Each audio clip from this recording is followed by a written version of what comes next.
having me. And hello to some of the folks that I saw joining that I've known for a while, and apologies to some of you who have heard at least some of this stuff a number of times before. So Mark asked me to come and talk about this question of, among people who are largely creating and testing interventions, when should people start to care about implementability or factors that would affect uptake of these interventions? So I'm going to talk about that, and I'm going to talk about two basic approaches that you might try to start integrating implementation research questions and factors into some of that work. Let me just click in here for a second. The goals for today to talk about this concept of implementability, which is not really a word, but it'll be used a lot today. I'm going to talk about this idea of hybrid designs, which combine elements of clinical effectiveness and implementation research. I'm going to be talking mostly about hybrid type 1 studies today, and not so much about types 2 or 3. And then I'll also cover the concept of designing for dissemination / implementation / sustainability, which is a concept that is kind of changing rapidly at the moment. So Mark already covered most of this stuff, so I won't really cover some of this background. So as with these talks, and for people who might be somewhat new to implementation science, I normally try to start here just to get us on the same page and to get people used to me using some fairly simple language. I normally refer to the intervention, the practice, the innovation that is sort of under consideration for implementation support, or that is being studied to see how well it works, as the thing. Effectiveness research looks at whether the thing works. And I understand that a lot of the folks today here on the call focus more on that side. So implementation research then really looks at how best to help people and places to do the thing. Implementation strategies are, is our fancy term for really the stuff that we do or try to help people and places to do this thing. And the main outcomes in our kind of work, when you kind of boil it down, really get into basically how much and how well that people do the thing.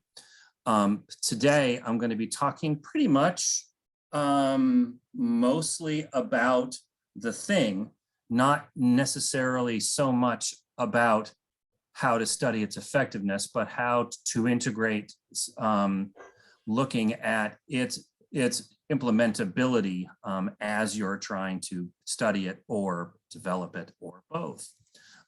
So after talking with Mark, the target audiences that I had in mind for this talk are people focused mostly on the thing and its effectiveness, people doing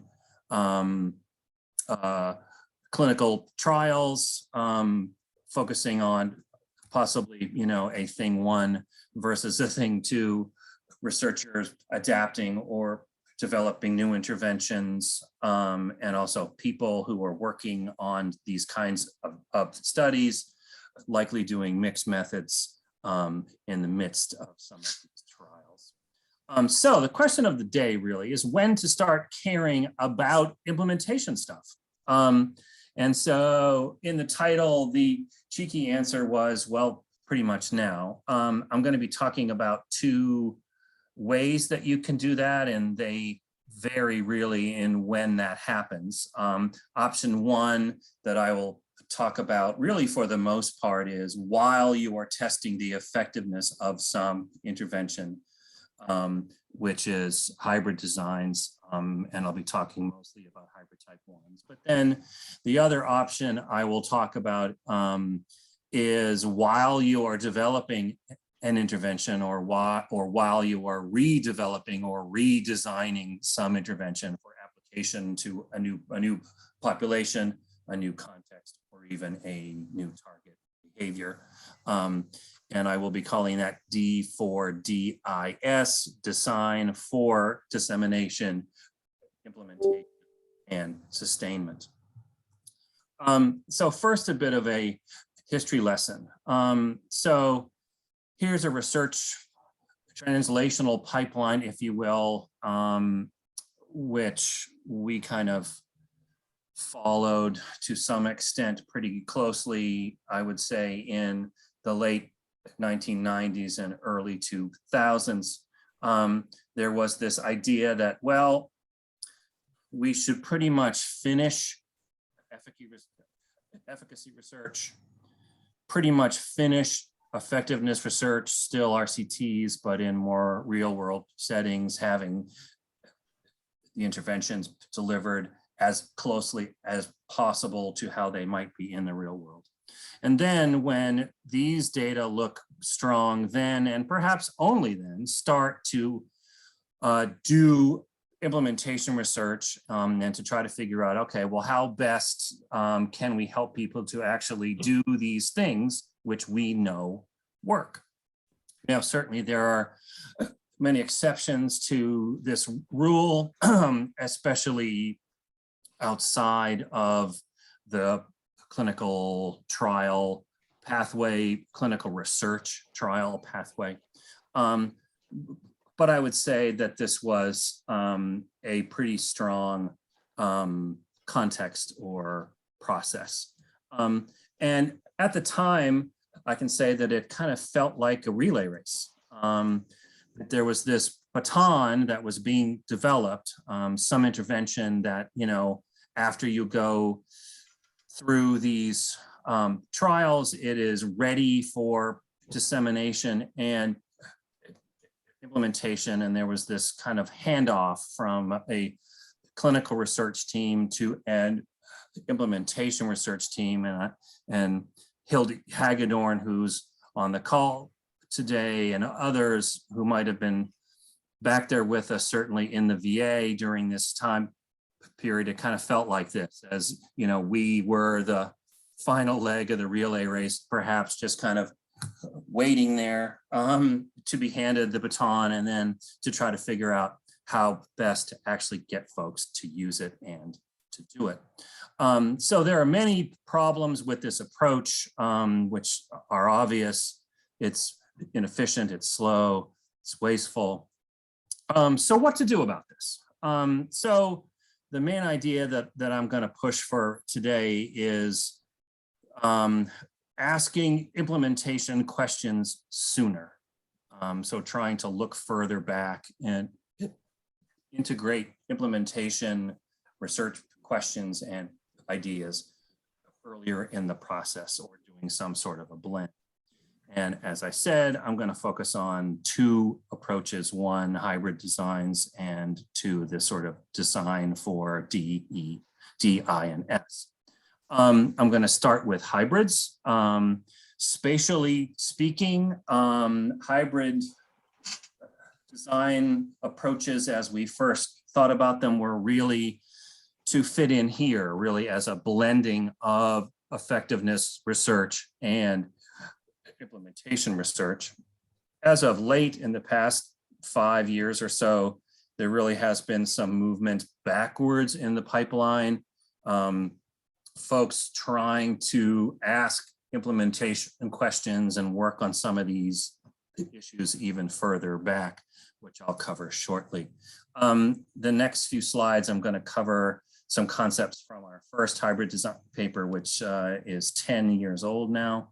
I'm also going to cover some concepts from a more recent paper with a few updates.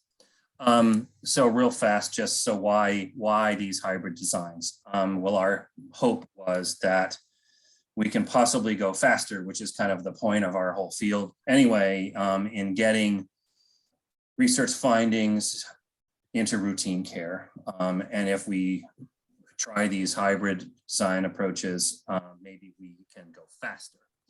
Maybe we don't have to wait for perfect or effectiveness data before moving into implementation research. Maybe we can backfill effectiveness data while we are testing implementation strategies.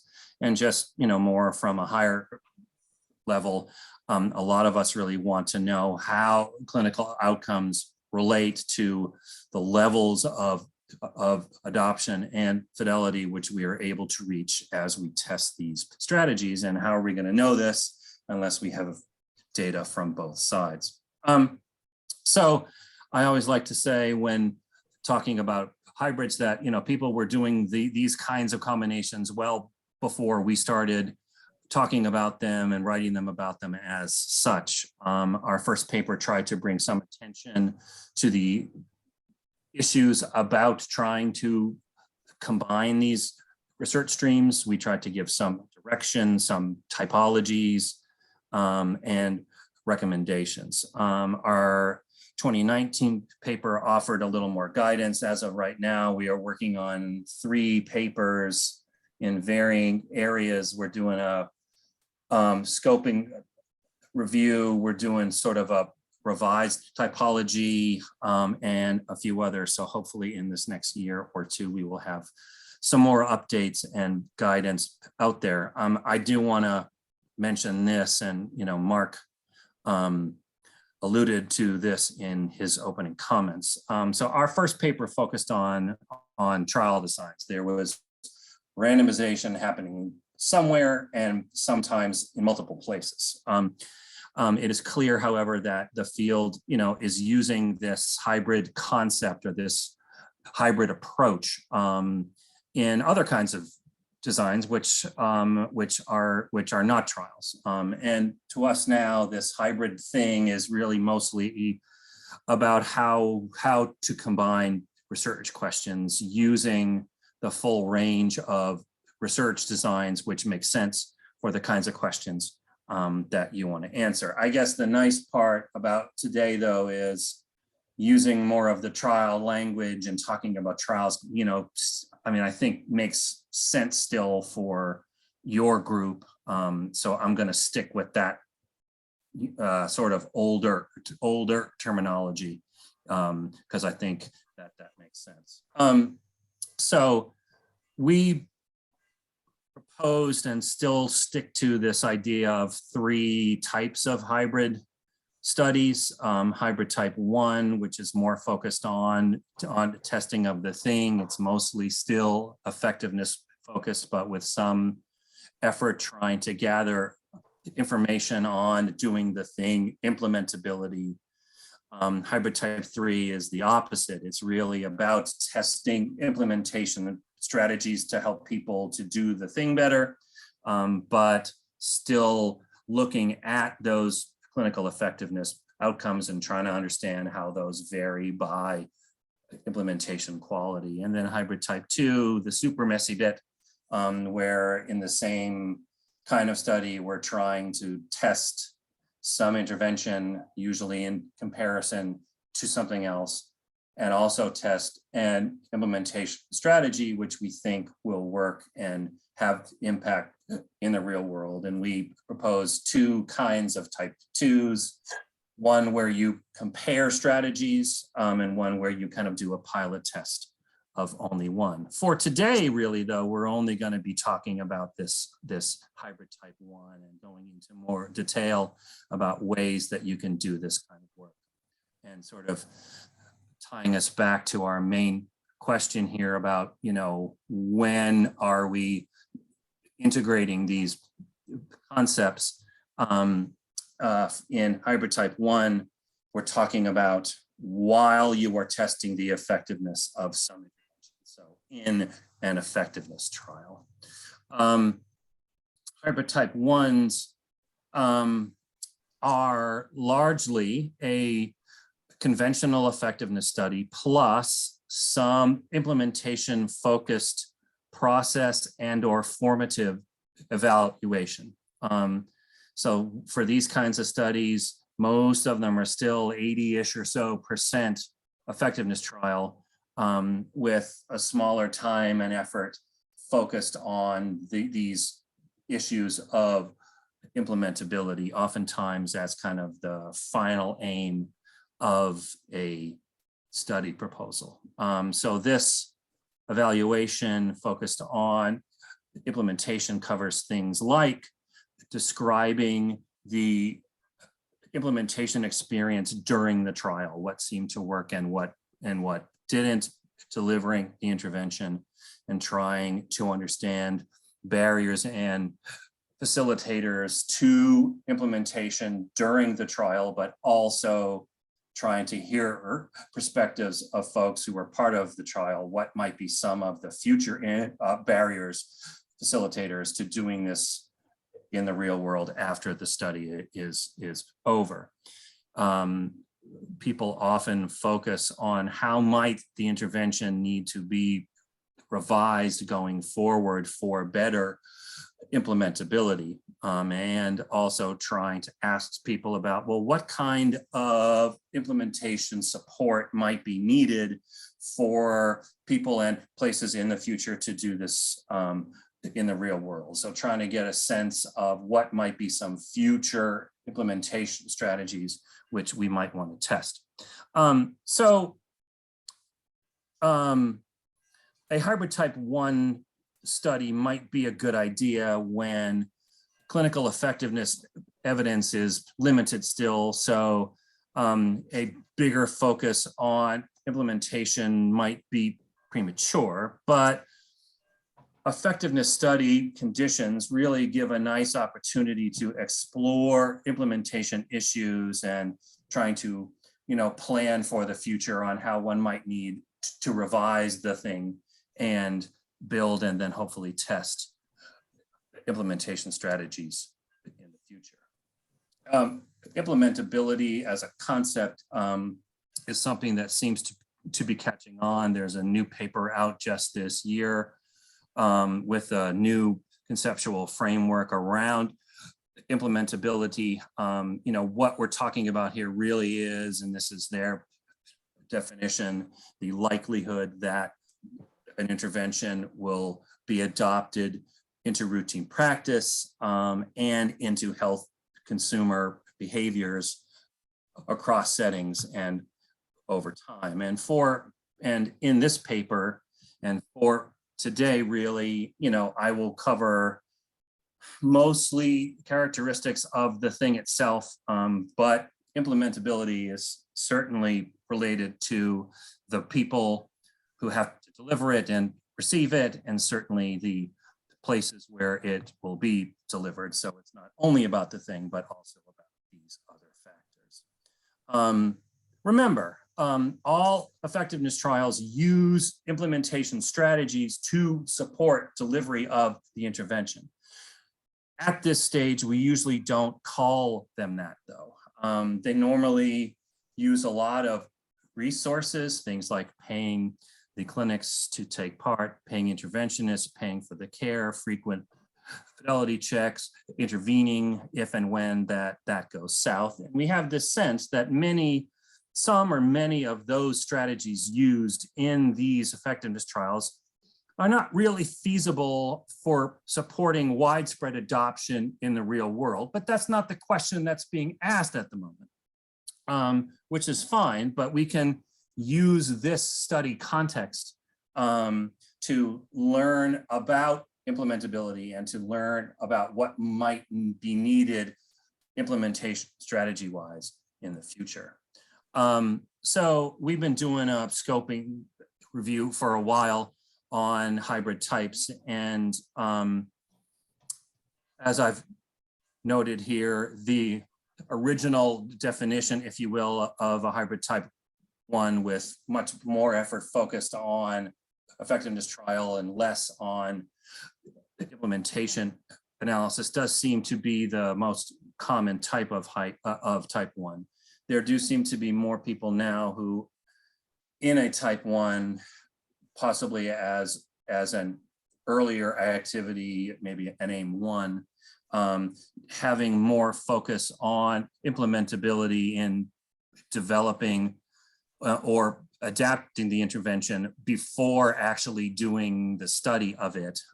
So this is kind of people integrating some of this design for dissemination stuff earlier in the process, even of a hybrid trial. And I'm going to cover that concept on its own a bit later, but please know that there are folks now who are combining these two approaches. I'll skip that that latter point and maybe cover it later. I did want to talk about 2 examples that I have been part of just to try to make this real for people, these hybrid type 1 studies.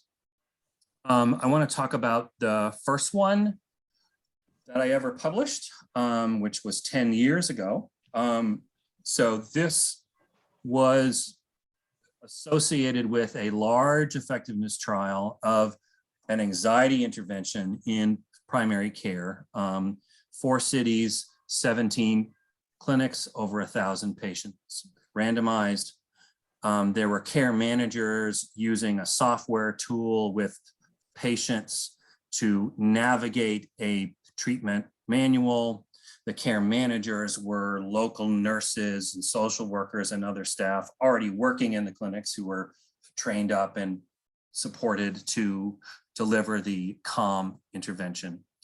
And we did a qualitative process evaluation alongside the trial. We did 47 interviews with providers, nurses, front office staff, and the interventionists, the care managers themselves. Most of the interviews were done over the phone because they were in four cities scattered all over the country. And our interview guide was guided by an implementation framework. Here's just a quick look at some of the questions which we were asking. Pretty open-ended stuff: what worked and what didn't, how did it operate, how did you change it over time, how did it affect workload, burden, and space, how was calm received by you and others, etc. So what did we learn? We learned a lot, but I'll just share a couple of key points which I hope indicate the value of this kind of work. So through our interviews, we learned that many of the providers in the participating clinics did not refer a lot of patients for the trial, and some referred nobody. The setup was that providers in the clinics would refer patients that they thought would, benefit based upon an assessment. Those who referred a lot of patients, we found these were people who already had an interest in mental health and saw this opportunity to offer this intervention as a real plus. And for those that didn't, they didn't really see much of a need for it.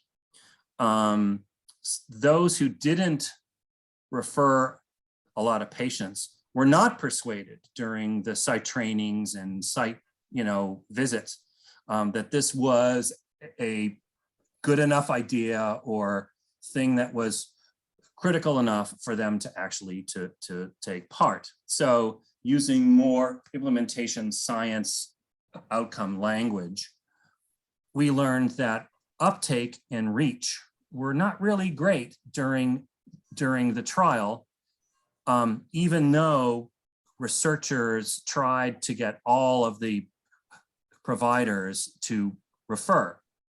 And, in the paper on the effectiveness outcomes, which was in JAMA, this information, wasn't talked about a whole lot. with this kind of a study, the goal is to get a certain number of patients to, do the intervention to be randomized. That number was met. It was fully powered, but our analysis showed that recruitment and adoption by these providers were highly variable. It didn't cause a problem for the study itself, but if you think about this as a dry run for something happening in the real world, the reach and adoption were pretty wonky.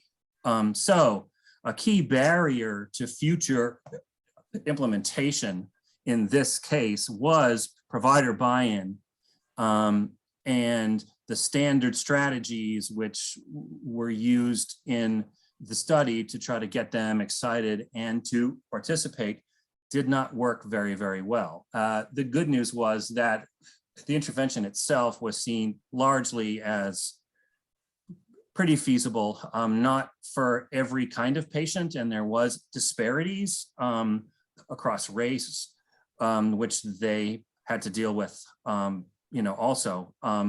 But these are the kinds of implementation-related barriers that if we hadn't asked now and tried to do this during the trial, we wouldn't have learned about this likely until the next study, which would have started with this kind of analysis.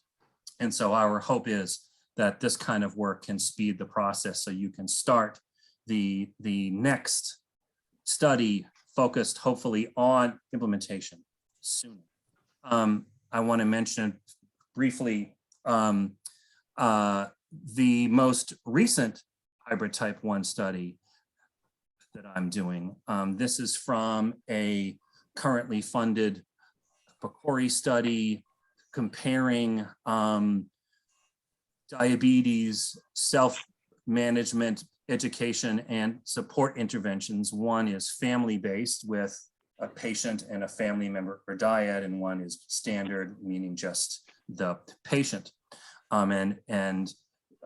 These are both being tested as a group intervention. The plan was to do these live in the clinics, but it turned into a Zoom intervention because it was funded during COVID.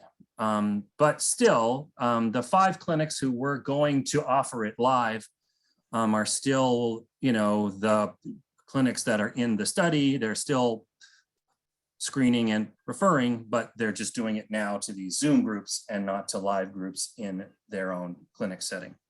The implementation analysis is still clinic and also system-based. All of the clinics are part of our university hospital system.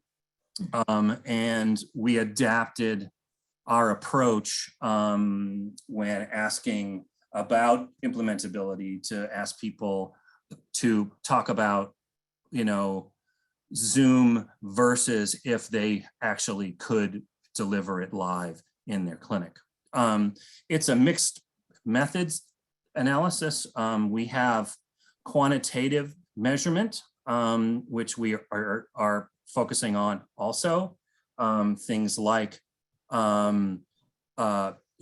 people, signing up for the study to be randomized. Once they're in sessions, we document the number of sessions that they come to, because there are 10 sessions for this intervention. And we also have the interventionists rating how engaged that they are. And then we're also using fidelity assessments, which are already part of the study, but we're using them for our purposes also to help us to ask questions qualitatively later on those data and these other quantitative measures also. But we're also doing an implementation framework driven analysis of a wide range of implementation determinants.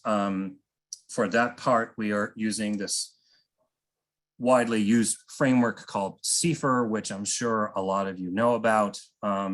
Many factors that have been laid out here, which are thought of to be determinant of implementation in these 5 categories: characteristics of the intervention itself, inner and outer setting, characteristics of the people involved, and also implementation process, which gets into some of these strategies that might be used. So as I noted, it's a mixed methods analysis where, having CFER informed interview guides, but in those guides, we also have qualitative follow-up questions on all of these quantitative measures, which we're collecting. We have a pretty large sample from the 5 clinics, interventionists who are doing intervention, clinic and system managers, providers, nurses, and also people who are part of the intervention, the patient and family dyads. We're doing coding iteratively as we go, doing it clinic by clinic, where we are doing template-based coding based on the CFER and these other measures, which is more rapid. We will, certainly write sciencey papers, sure.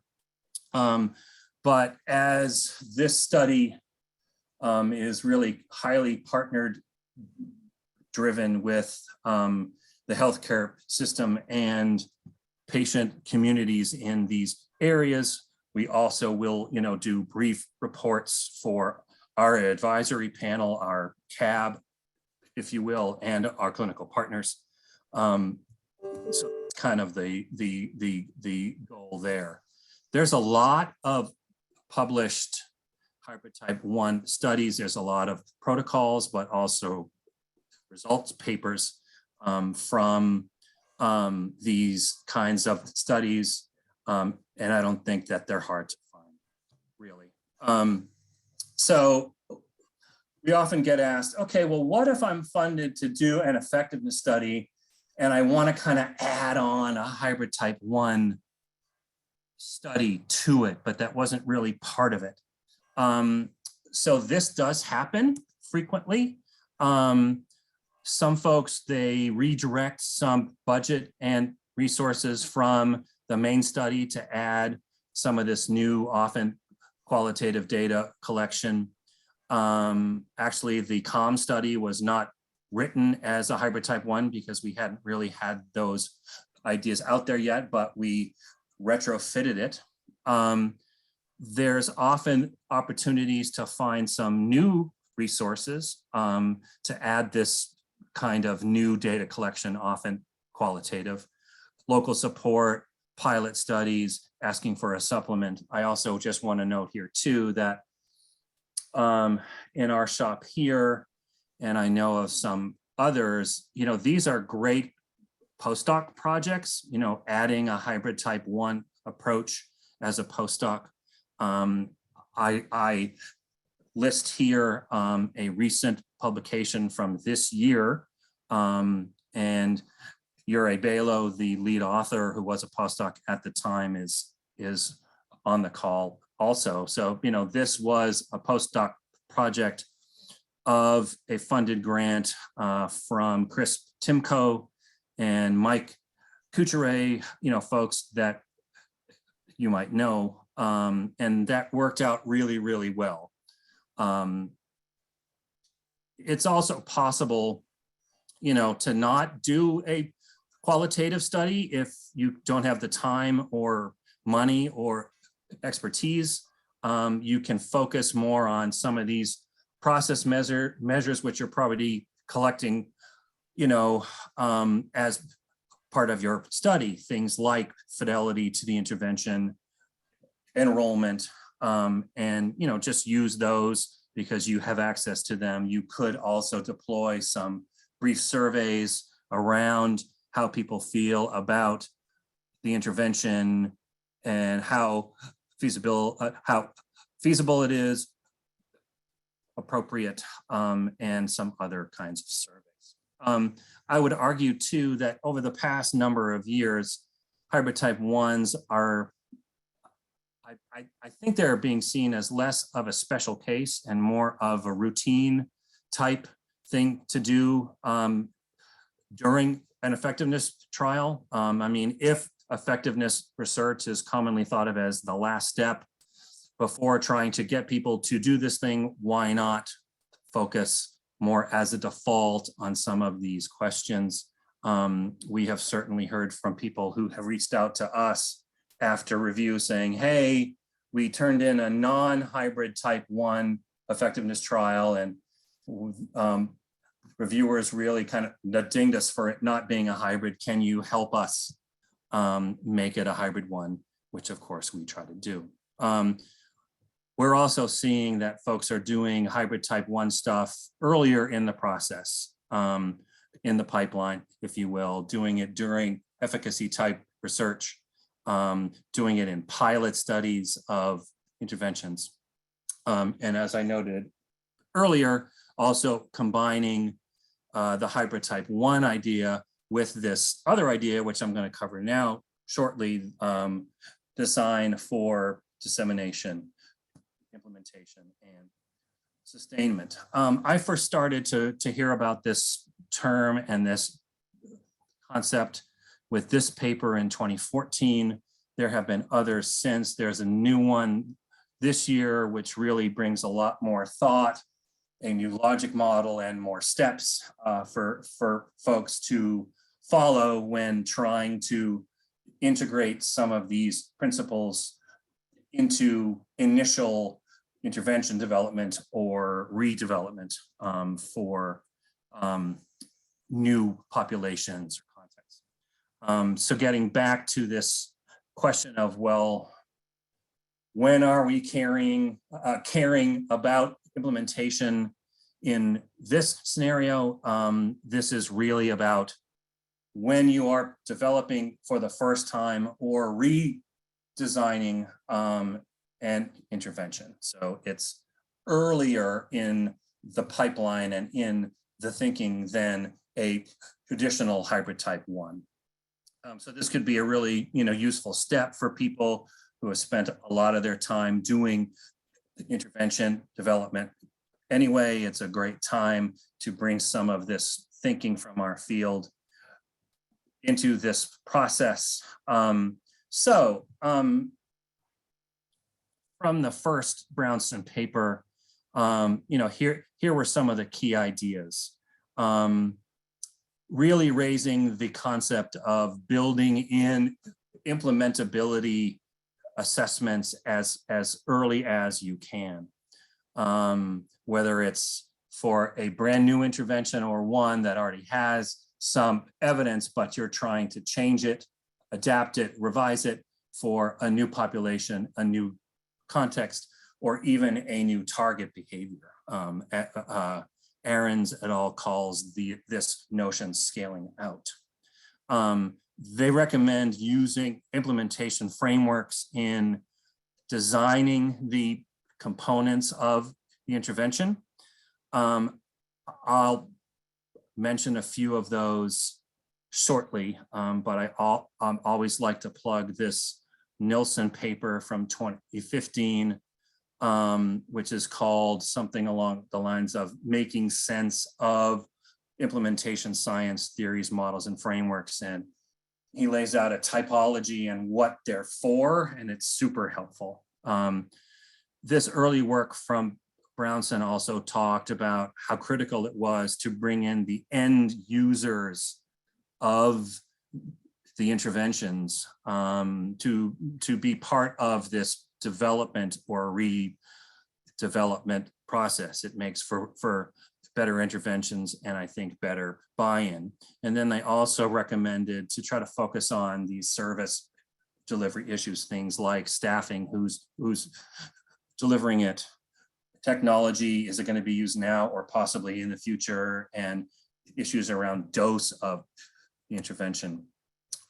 In the brand new paper led by Bethany Kwan, they really bring more thought to it, a new logic model listed here, and they really focus a lot more on giving more advice and more steps really in this design phase. I'm not going to cover all of these because I really don't have the time, But these are the steps. Some of these come from the earlier work, but they add in things like applying marketing and business approaches, paying more attention to context and setting, if you will, applying systems engineering and other science approaches, and even focusing on communication and the arts to try to help get your message out widely. In our field at the moment of D&I science, these concepts of user-centered design and co-design,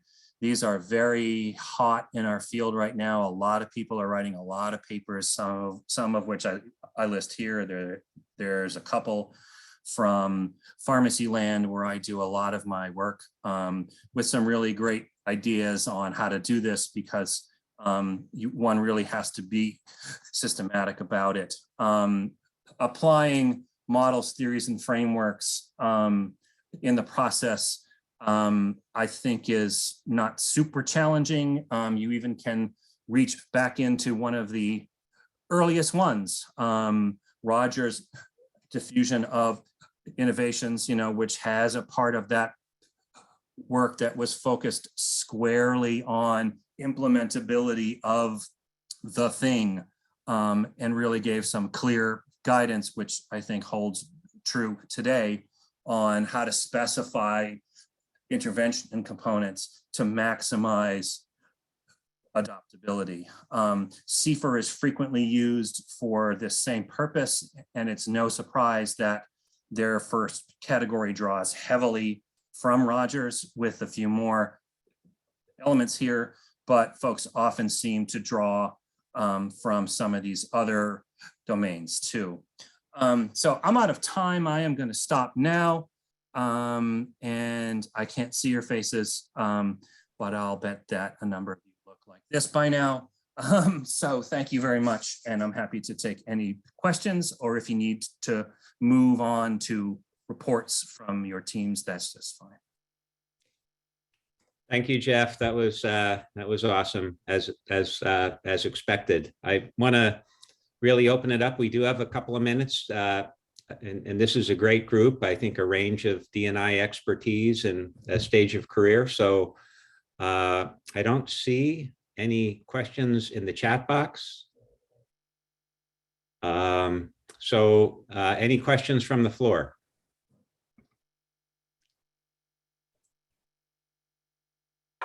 Sure, yeah. Hey, I just, this is Joe Glass, just pasted one in the chat, but I'll just say it out loud. Thank you, Jeff. Awesome presentation, and loved your use of animation, thing one and thing two. What are the pros and cons of the retrofit hybrid type 1 approach as compared to a study that designs a hybrid type 1 from the start? I loved how you talked about that, because I think especially like maybe even in the CTN, like that could be a way that a lot of studies could add an implementation component. But I was wondering, is it better to do it from the start? What do you miss out on if you don't? Yeah, I mean, I think that it is better to do it from the start. I think it makes sense to show reviewers that you're thinking about this. You are serious about it to the point of devoting resources. You're using people on the team which are experts in this area, qualitative folks. You have to have a D&I expert like Hildy Hagedorn or you to guide people through this process. But that being said, you can add this on later in varying degrees and learn what you are able to learn with whatever resources and time that you have to give. Implementability and this kind of stuff, even if you learn a little, is better than not asking at all. So I highly recommend doing what you can. Yeah, it's great if you devote a year of your 5-year study to it with a whole lot of budget and effort. But even if you can't, anything that you can do can really help. Next question from Camille. Are you ready? Oh, sure, but I thought Kelly was raised her hand before me. Oh, I missed that. Well, Kelly, do you want to jump in? Sure. Thanks, Camille. I have a question. Thank you for that presentation, Dr. Curran. I have a question that I've actually been wanting to ask you for a long time. Uh-oh. And I think it relates to maybe the design for dissemination. But so really my question, and our team has been thinking a lot about this and designing a type 3 hybrid trial. It's like, when does the pre-work end and the implementation strategy actually begin? So a lot of the work we do happens before you actually test, before you get to the point of having 45 sites or, to test an implementation strategy. There's a lot of, so I'm really curious. I figured you would be a person who has thoughts about how we, in terms of the science, think about separating. Is there a need to separate all that engagement, planning work that happens prior to even getting your grant funded and then testing the specific strategies that you articulate in your trial? So I would say that a common process, is folks doing, at some point, you have to do some of this formative work, or I think it makes a lot of sense towards building implementation strategies, which you then want to go test. And it often follows a similar path. You need to pilot test those implementation strategies too, before you do the 50-site stepped wedge trial comparing strategy A versus A plus B. Hybrid type 2s, which I didn't have time to talk about, are an ideal solution as a middle step to do that kind of thing.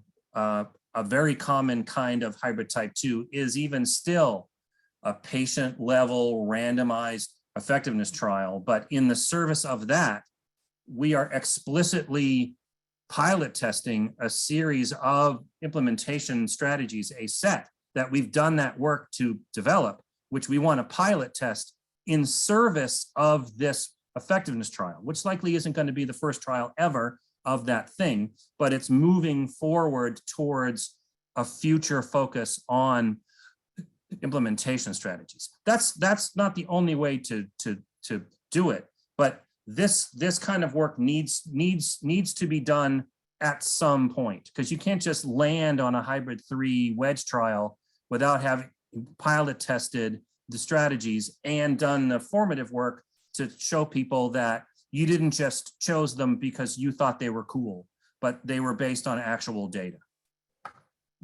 Yeah, it's that, that's that, right. But even beyond that, so even if you've done all that, all the engagement work with your sites, so there's still implementation stuff that happens before your sites sign on and you start doing it. And it's all this great, it's an interesting kind of middle, the unfunded work that's even after you've done some of the piloting that I think is really interesting for the science, and it's often not captured in our.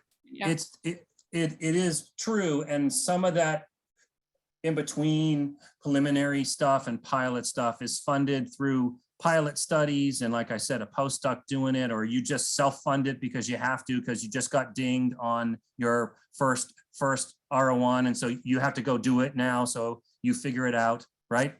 It happens in many and varying ways and forms. Let's jump to Camille right now. Yeah, my question is from a funding perspective. As an early career investigator, I'm always worried that people are going to say that I'm proposing too much, and especially when thinking about hybrid type 1 designs, which I've done some of before. I know how resource intensive and time intensive they are too. So I think it's a fair criticism to say people are doing too much with some of these designs as well. So I guess, how do you balance that when you're like submitting a proposal, and how have you seen these hybrid designs be received? Like, do you feel like people like fairly estimate the amount of work that needs to be done, or overestimate it? Yeah, just curious about that perspective. I think over time, people have gotten better at realistically specifying what this stuff is and what it takes, and protocol papers of hybrid ones, I think in the last 3 years as a group probably give a pretty good picture. You know, I'm biased, but you know, I'm in the hurry up camp and let's do this camp. And you know, and I know of a lot of people who turned in non-hybrids who got dinged and then came and talked to me and other people to saying, oh, I got to do a hybrid one, even though I thought it was too early, but I guess it's not. And to me, the answer is it's never too early.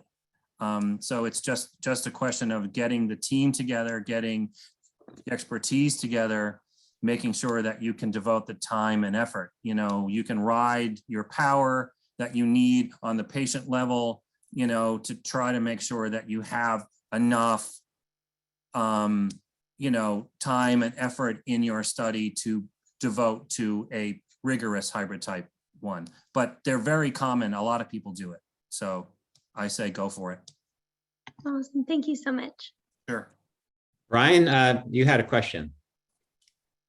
Yeah, thanks, Dr. Curran. I mean, it was the other speakers answered the question. I guess I just really appreciated the slide about lower budget approaches for as an early career with limited resources. And so I don't know if you could speak more on, you know, what you recommend. I know you talked about focusing on process measures or brief surveys. Yeah, but yeah, I think some of the stuff, you know, some of these measures that you would collect quantitatively, you're collecting them anyway in these trials. You're just not calling them implementation outcomes that you're assessing. They're already there. A lot of them are. Some of the stuff isn't, like feasibility questions. How appropriate was it? How feasible was the thing? There are surveys out there now that are validated from Brian Weiner's group. It's 4 questions each for each of those 3 constructs. It's easy, it's cheap, it's not hard to do. You can get into, you know, longer type surveys about barriers, facilitators, constructs, readiness, climate, all, you know, I mean, it can get harder and more expensive easily, but I do think that there's always something to be learned, and you don't necessarily have to spend a whole lot of money and time to learn something. It's always better to do more, but if you can't, it's always good to do something, to me anyway. Were those in the context of, like, you know, maybe a mentor or someone, a collaborator with a larger, you know, already effectiveness trial going on and adding some of those things, or, okay. Yep. I'm all for doing a retrofit. Your trial is already funded, so somebody already likes the idea. So do what you can, if it's not already a hybrid one, to learn what you can. Beg, borrow, and steal to get some of this information, which will help you with your next grant. I think we have time for one more question. I don't know if you've read the chat, but I've elected to postpone the report outs because this was so interesting and we want to capitalize on Jeff being with us today. Any other remaining question? I'm sorry to kill your report outs, Mark. I think we can do it via email. Folks can send their updates to Alain, who can pass it on to the larger group. So that might actually be a more efficient strategy anyway. Jeff, thank you. This is really terrific. You know, as always, it's also nice that you revealed some of the things that you're working on that are in development. So I think we'll look forward to those papers as they appear, and, you know, new ways of thinking, and really love the D4DIS concept. That's really relevant for all of us in science in general. So thank you for advancing that to this group. I think our next meeting is September 20th, and Kelly Ashbrenner is going to be addressing how to consider health equity within the context of an implementation or even effectiveness trial. So we'll look forward to that. And in the meantime, thank you all for joining us. Jeff, thank you again for your generous donation of your time and expertise. I know everyone really appreciated it. Well, thanks for having me. Thanks so much. Bye everyone. See you in September.